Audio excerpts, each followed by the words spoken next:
Hi everyone, இன்றைக்கி நம்ம பார்க்க போகிற வீடியோ சாட்டர்டே அன்றைக்கி வாங்கிட்டு வந்த ஃபிஷ் அண்ட் கிராப்பை நாங்கள் நல்லா வாஷ் பண்ணி எடுத்து வச்சேன்னு சொன்னல. இது சண்டே அன்றைக்கி சமைக்க ஆரம்பிச்சிட்டோம். சுகி சிஸ்டர் மசாலாலாம் போட்டு பண்ணுவாங்கள்ல, அந்த மாதிரி ஸ்டைலில் பண்ணது தான் இந்த நண்டு வறுவல். இதை ஃபஸ்ட்டு பண்ணி முடிச்சிட்டோம்.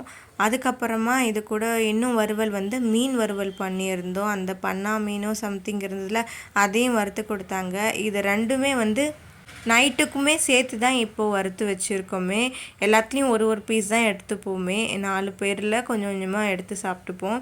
இப்போது நான் இது கூடவே சிக்கன் எடுத்திருந்தாங்க. என் தம்பிக்கு இதெல்லாம் அதிகமாக சாப்பிட மாட்டான், ஆனால் சாப்பிடுவான்.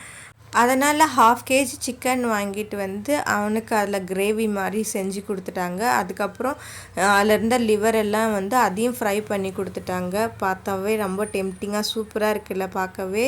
அம்மா தான் எனக்கு சாப்பாடு எல்லாத்தையும் ரெடி பண்ணி எனக்கு பிளேட்டில் போட்டு கொடுத்தாங்க. கொஞ்சம் சாதம். இன்றைக்கி கொஞ்சம் மெயின் குழம்பாக குழம்பு வைக்காமல் ரசம் தான் வச்சாங்க. சிக்கன் கிரேவி அவனுக்காக செஞ்சாங்க. எனக்கு சிக்கன் குழம்பெல்லாம் அதிகமாக பிடிக்காது. இந்த குழம்பெல்லாம் எடுத்து வச்சு இதில் கலக்கி இல்லை ஆம்லேட் போட்டு சாப்பிட்டா ரொம்ப பிடிக்கும். அதனால் இதிலேருந்து லிவர் கொஞ்சம் எடுத்துக்கிட்டேன். அப்பயும் கேட்காம அம்மா ஒரு பீஸ் சிக்கன் வச்சு கிரேவி வச்சாங்க. எனக்கு ஒரு பீஸ் நண்டு எடுத்துக்கிட்டேன்.